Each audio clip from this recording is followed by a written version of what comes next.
कार्तिक शुक्ल पक्ष की अष्टमी तिथि को गोपाष्टमी के रूप में मनाया जाता है। इस दिन भगवान श्री कृष्ण ने गौचारण लीला आरंभ की थी। इस दिन बछड़े सहित गाय का पूजन करने का विधान है। प्रातःकाल उठकर नित्य कर्म से निवृत्त होकर स्नान करते हैं।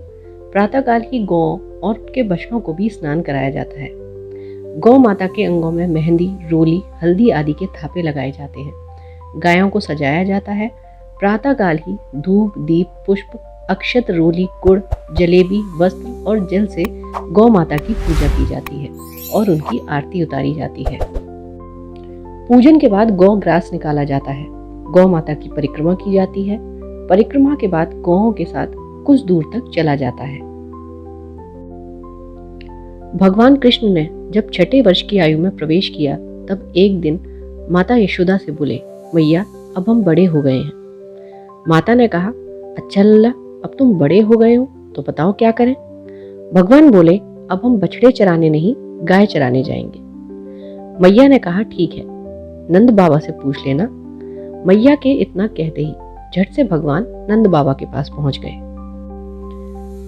कन्हैया के पूछने पर बाबा ने कहा, लल्ला अभी तुम बहुत छोटे हो, बछड़े ही चराओ। भगवान ने कहा, अब मैं बछड़े नहीं चराऊंगा, गाय ही चराऊंगा, मैं बड़ा हो गया हूं। जब भगवान नहीं माने तब नंद बाबा बोले, ठीक है, पंडित जी को बुला लाओ, वह गौचारण का मुहूर्त देखकर बता देंगे। बाबा की बात सुनकर भगवान झट से पंडित जी के पास पहुंचे। पंडित जी से बोले, पंडित जी आपको बाबा ने बुलाया है, गौचारण का मुहूर्त देखना है। आप आज का ही मुहूर्त बता देना, मैं आपको बहुत सारा माखन दूंगा। पंडित जी नंद बाबा के पास पहुंचे। बार बार पंचांग देखें, गणना करें। नंद बाबा ने पूछा, पंडित जी क्या बात है, आप बार बार क्या गिन रहे हैं। पंडित जी बोले, क्या बताऊं नंद बाबा जी, केवल आज का ही मुहूर्त निकल रहा है, इसके बाद 1 वर्ष तक कोई मुहूर्त नहीं है। पंडित जी की बात सुनकर नंद बाबा ने भगवान को गौचारण की स्वीकृति दे दी। भगवान की तो लीला ही अनोखी है, जिस समय भी कोई भी कार्य कर दें वही शुभ मुहूर्त बन जाता है। उसी दिन भगवान ने गौचारण आरंभ किया था और वह शुभ तिथि थी कार्तिक मास की शुक्ल पक्ष की अष्टमी तिथि। भगवान के गौचारण आरंभ करने के कारण यह तिथि गोपाष्टमी कहलाई। मैया यशोदा ने अपने लल्ला का श्रृंगार किया।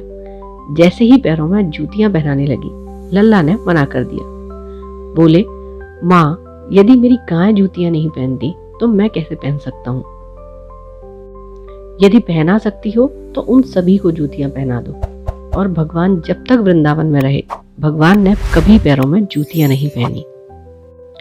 आगे आगे गाय, उनके पीछे बांसुरी बजाते हुए प्रभु, उनके पीछे बलराम जी और श्री कृष्ण के यश का गान करते हुए ग्वाल गोपाल।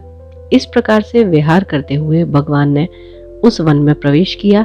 तब से भगवान की गौचारण लीला का आरंभ हुआ। जब भगवान गौएं चराते हुए वृंदावन जाते, उनके चरणों से वृंदावन की भूमि पावन होती जाती और वह वन गौओं के लिए हरी भरी घास से युक्त एवं रंग बिरंगे पुष्पों की खान बन गया।